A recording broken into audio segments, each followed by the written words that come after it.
Comment une louve a-t-elle pu devenir la chef suprême de la plus puissante meute de loups gris de Yellowstone?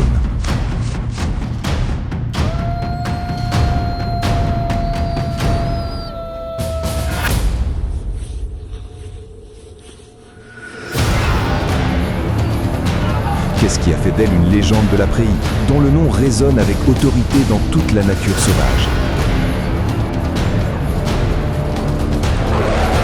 Embarquons pour le périple de survie de la plus forte meute de loups gris de Yellowstone.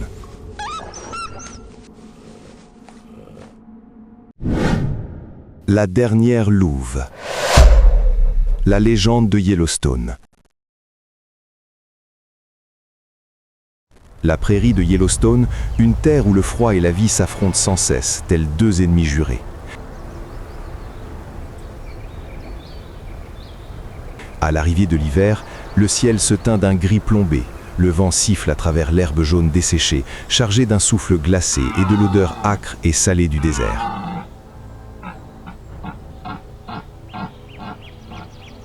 Au milieu de ce paysage, un troupeau de bisons géants avance lentement. Chaque pas fait trembler le sol.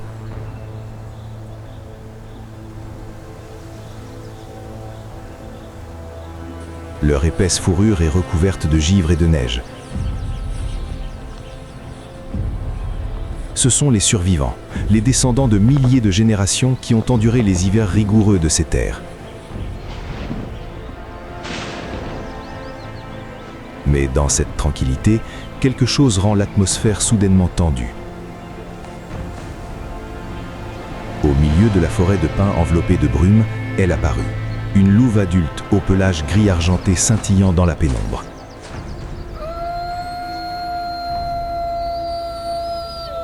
C'était la reine, qui avait accompli l'impensable, dirigé la plus puissante meute de loups gris de Yellowstone. Dans un monde où la domination masculine régnait en maître, son existence était un paradoxe. Une louve à la tête, chose autrefois considérée comme impossible.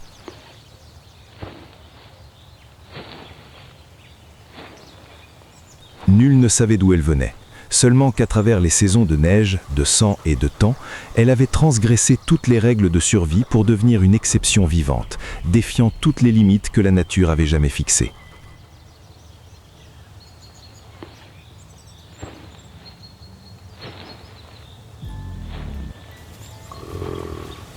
Elle et sa meute observaient attentivement le troupeau de bisons.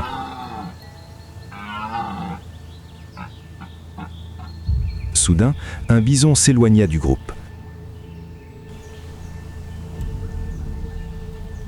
Elle donna un signal silencieux et toute la meute prit position et se prépara.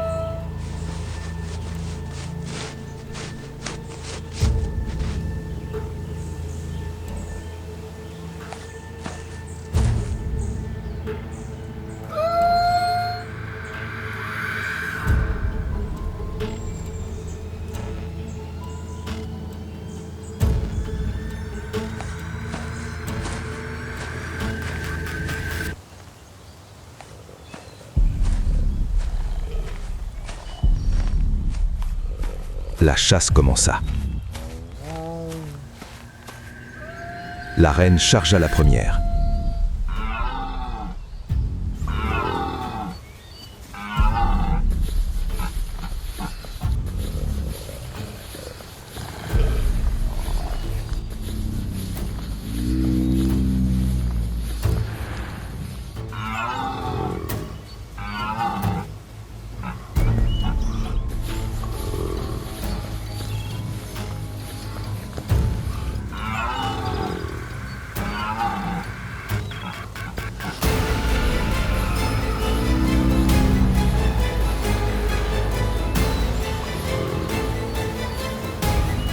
La chasse de la meute de loups gris fut un succès.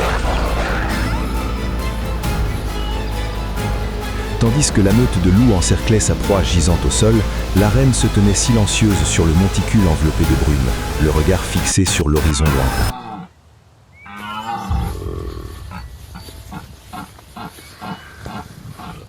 Ce jour-là, elle était née au sein de la plus puissante meute de loups gris de Yellowstone, où ses parents étaient des chefs sages, courageux et respectés.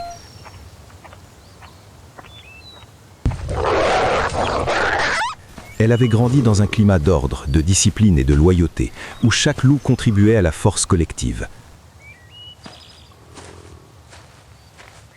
Mais un hiver rigoureux avait tout emporté.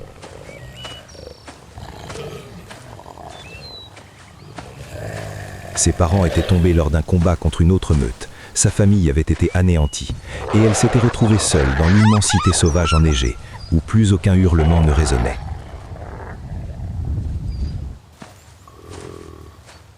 Des années d'errance, de faim et de solitude avaient forgé en elle la volonté de survivre.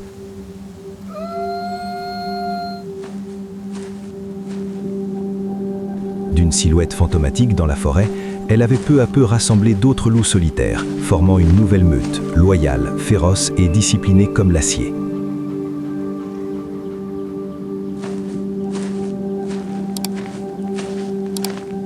Et des cendres du passé était née la légende de la reine des loups de Yellowstone.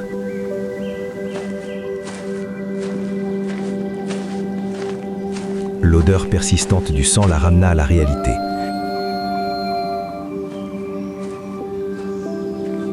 Les loups, rassasiés, entamaient leur périple. Pendant des jours, la meute parcourut les vallées, traversant des glaciers en train de fondre.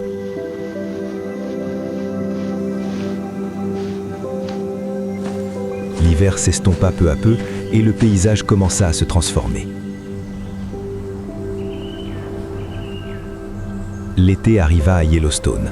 La neige mendit sur les pentes et des ruisseaux clairs déversaient dans les plaines.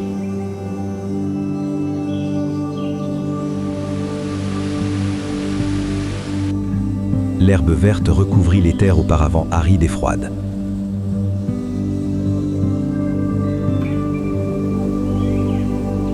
Au sol, les chiens de prairie commençaient à sortir de leur tanière.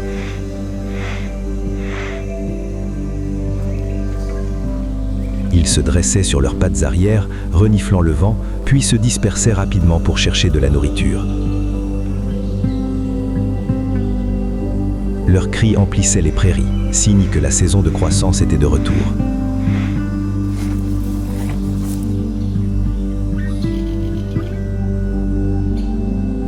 Le long des cours d'eau et des marais au nord de Yellowstone, les castors d'Amérique du Nord, Castor canadensis, commençaient une nouvelle journée.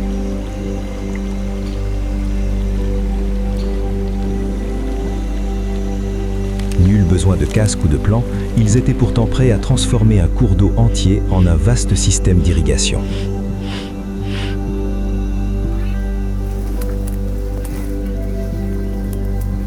Un castor adulte transporte des branches pour renforcer son barrage, une structure qu'ils construisent avec instinct et persévérance. Ils sont aussi très ingénieux, transformant chaque partie de l'arbre en un nouveau projet.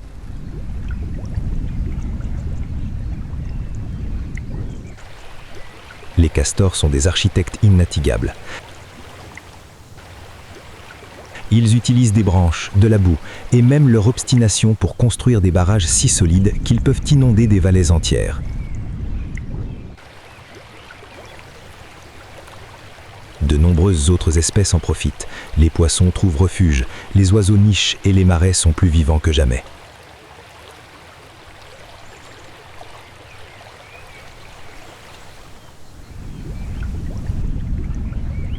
Cependant, tout le monde n'est pas content. Il arrive que les humains doivent dégager les cours d'eau car leurs grandes constructions bloquent accidentellement l'accès à leurs fermes.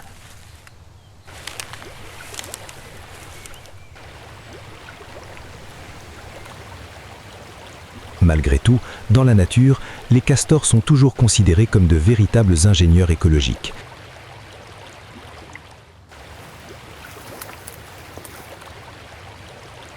Ils créent la vie à leur manière, un peu désordonnée certes, mais efficace. Quand l'hiver arrive et que le lac gèle, les castors ne s'arrêtent pas.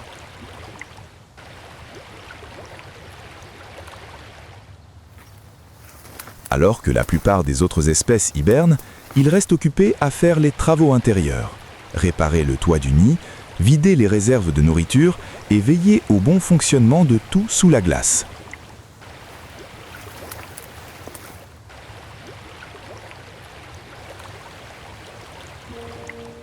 plonge sous l'eau et ronge les branches accumulées depuis l'automne. Un repas simple, mais suffisant pour les tenir au chaud pendant des mois.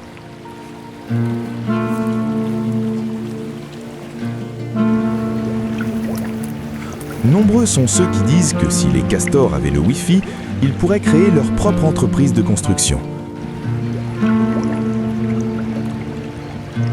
Mais peut-être que pour eux, ce monde est déjà suffisant. Un ruisseau, quelques troncs d'arbres et beaucoup d'éthique de travail.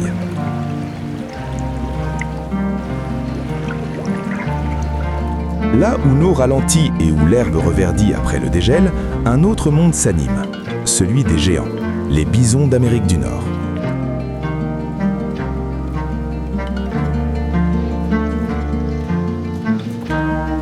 Ils sont l'emblème de la savane nord-américaine, le plus grand mammifère du continent.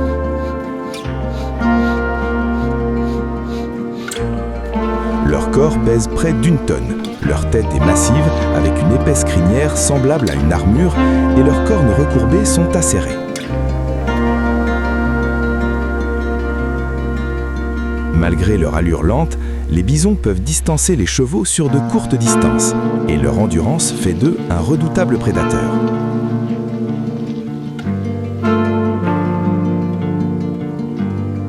À l'arrivée de l'automne, l'air sec et frais se répand sur les prairies, annonçant le début de la saison des amours.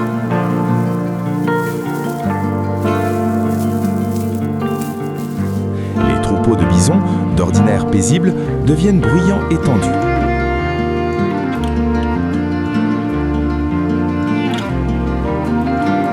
Les mâles rugissent, ne laissant pas place à aucun compromis. Seul l'instinct de domination et la perpétuation de l'espèce prédominent.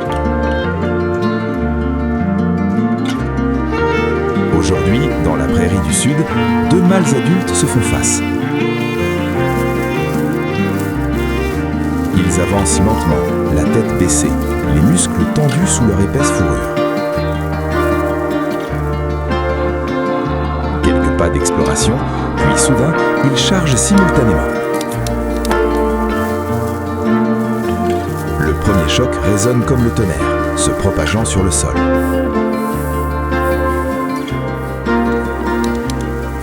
Le combat se prolonge, une épreuve de force, mais aussi de persévérance.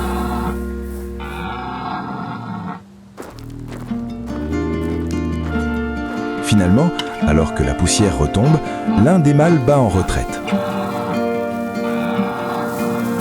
L'autre reste immobile, couvert de terre, respirant bruyamment mais régulièrement.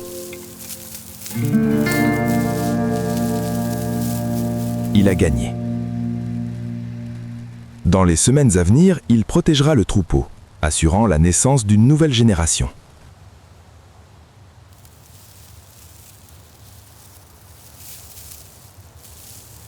Alors que le mugissement des bisons s'estompait et que l'immense troupeau se fondait dans les collines lointaines, la prairie de Yellowstone retrouva son fragile calme.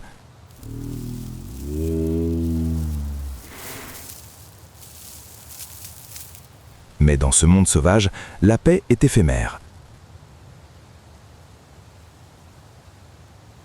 À l'ouest de la prairie apparut une étrange meute de loups gris.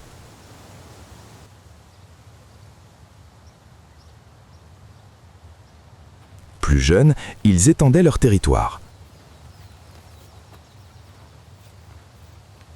D'étranges traces olfactives s'insinuèrent aux abords de la meute de la reine. Le premier vent froid de la saison balaya la prairie.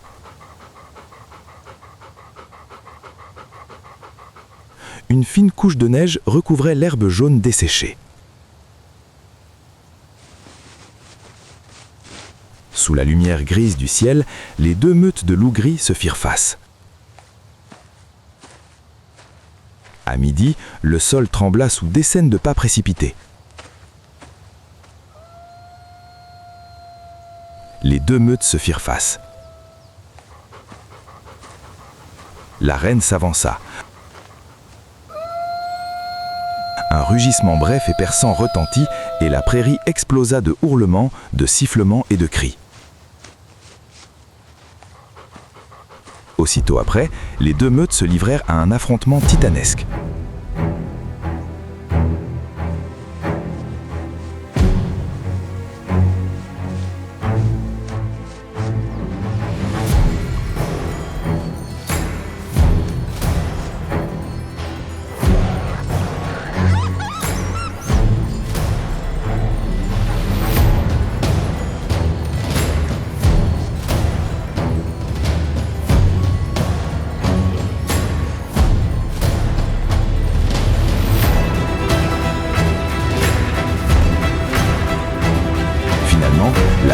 balle battit en retraite, et la sienne l'emporta, mais elle fut grièvement blessée.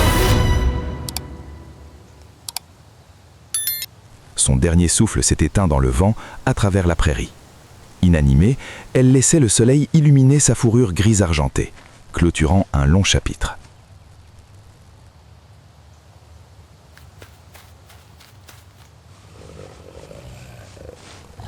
La mort de la reine a entraîné la dispersion de la meute. Chaque loup a pris son propre chemin, emportant avec lui l'instinct de survie qu'elle avait aiguisé.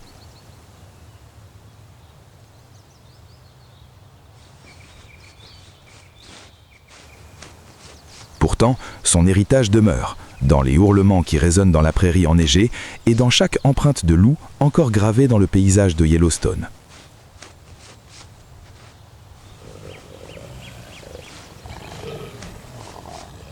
Avant de disparaître, la reine avait pleinement accompli son rôle de chef et de modèle.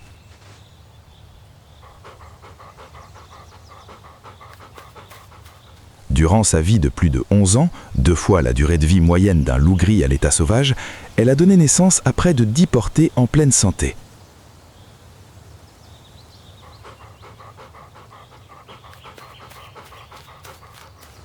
Grâce à elle, la population de loups gris s'est fortement rétablie, permettant à ce super prédateur de retrouver sa place au sein de l'écosystème.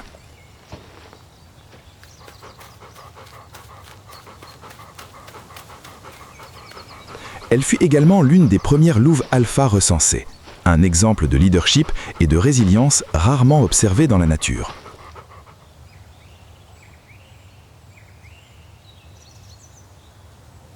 Mais Yellowstone ne s'est pas apaisé. Tandis que la meute de loups se retirait au cœur de la Pinhead, la vie s'éveillait dans la vallée occidentale, où les rayons du soleil perçaient la brume matinale et se réfléchissaient sur le ruisseau glacé.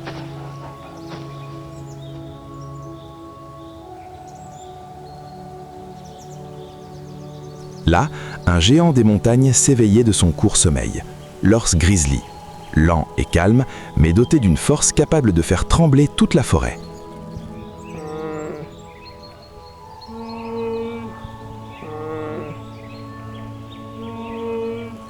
C'était la période la plus cruciale de l'année pour eux.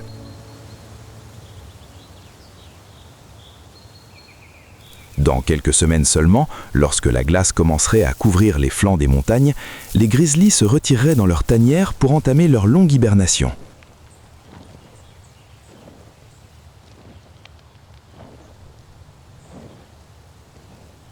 Il leur fallait donc économiser chaque once d'énergie.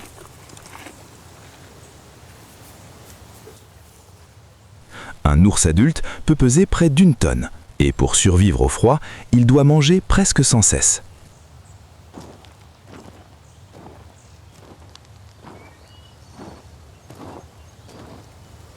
La principale source de nourriture en automne est le saumon. C'est à cette époque que les saumons remontent les cours d'eau, retournant à leur lieu de naissance pour pondre leurs œufs et boucler leur cycle de vie.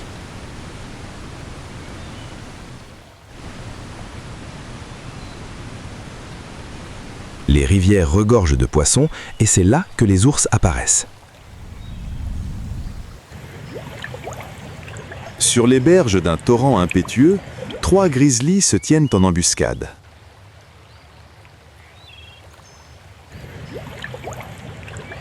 Les ours sont des animaux solitaires, mais lorsque la nourriture se concentre, ils sont contraints de partager temporairement leur territoire.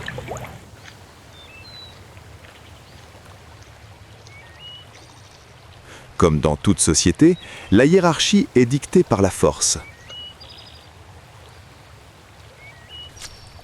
La compétition, silencieuse mais féroce, est féroce.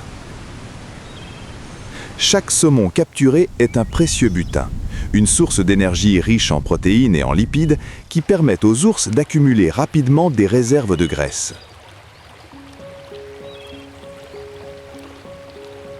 En quelques semaines seulement, ils peuvent prendre des dizaines de kilos. Grâce à leurs longs museaux, leurs griffes acérées et leurs réflexes précis, les grizzlies attrapent les poissons avec une rapidité incroyable.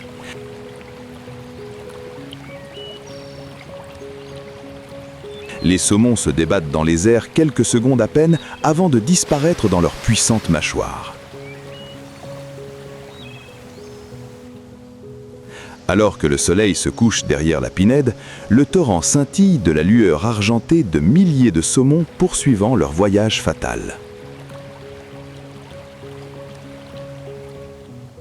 Les ours se retirent au cœur de la forêt, le ventre plein et le corps alourdi.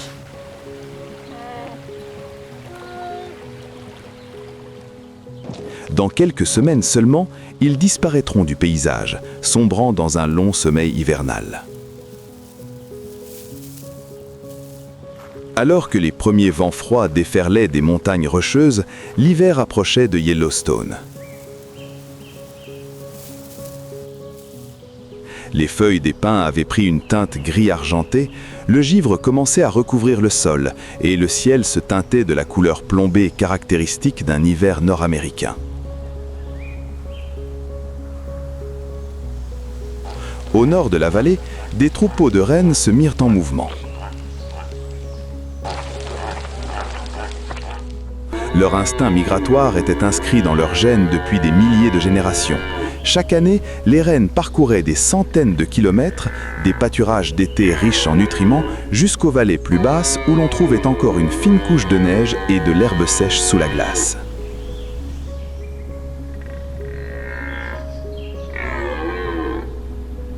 Les animaux de tête ouvraient la voie, se frayant un chemin à travers la neige et les rivières gelées. Les jeunes suivaient de près, réapprenant les sentiers ancestraux foulés par leurs ancêtres.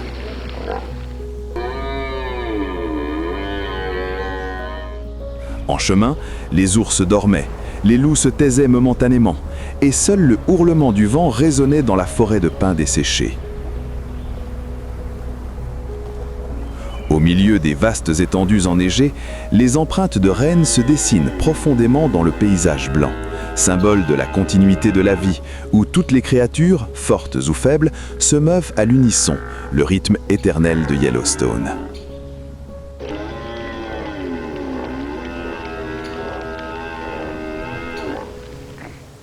Sur fond de neige blanche et brumeuse, Yellowstone est enveloppé de silence. Le vent siffle à travers la forêt de pins arides, emportant les échos des chasses, les ourdements des loups, le murmure des ruisseaux et le bruit des pas qui s'éloignent vers le nord.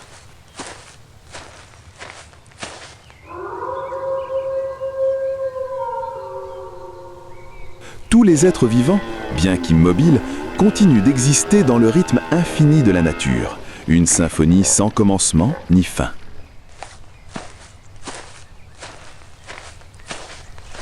Ici, il n'y a ni vainqueur ni vaincu. La mort de la reine, le voyage des rennes ou l'ascension de l'ours grizzly, tout cela n'est que note dans un cycle de survie, où la vie et la perte coexistent.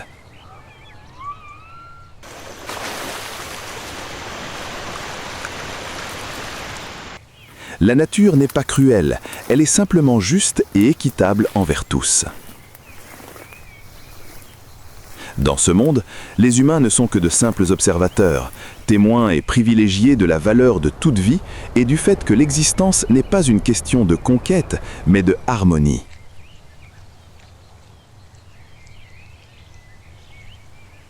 Car en fin de compte, le plus important n'est pas la capacité de survivre, mais l'humilité de coexister, tout comme Yellowstone respire, lentement et avec résilience depuis des millénaires.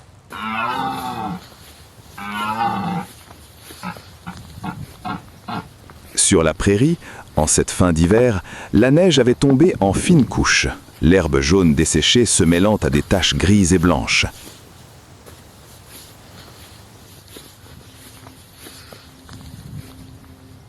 Le vent hurlait sur le sol froid, emportant avec lui l'odeur du sang, de la neige et d'une présence étrangère. Deux meutes de loups gris, les super prédateurs de Yellowstone, s'affrontaient à nouveau.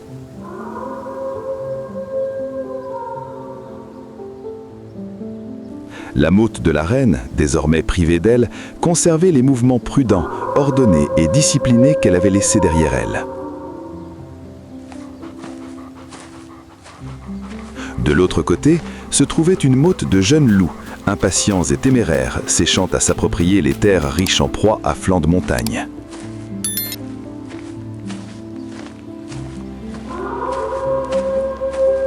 Les deux meutes s'arrêtèrent, à quelques dizaines de mètres seulement l'une de l'autre. Aucun hurlement, aucun rugissement, seulement des yeux qui brillaient dans le givre et des souffles blancs qui s'échappaient dans l'air froid. Un grand loup mâle de la meute s'avança, la tête baissée, le corps tendu.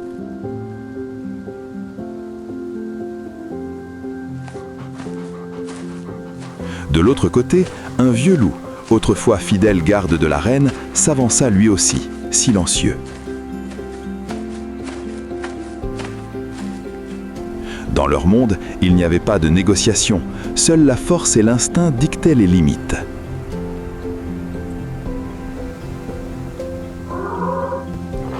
Soudain, le combat éclata. Des hurlements résonnèrent sur le champ de neige, puis furent couverts du bruit des chocs, des sifflements et des déchirures.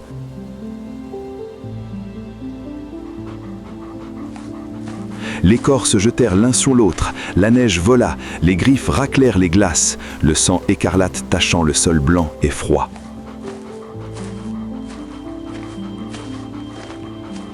Le vent se mêla au rugissement, transformant la prairie en un théâtre de chaos et de survie. Le combat dura quelques minutes, ou peut-être une éternité pour des loups.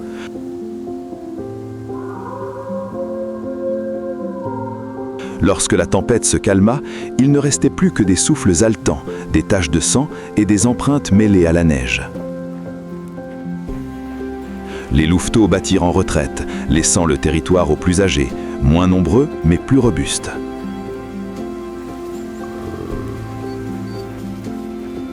Sur fond de neige rougeâtre, les loups restants se tenaient silencieux, les yeux fixés vers le nord, le territoire jadis de la reine.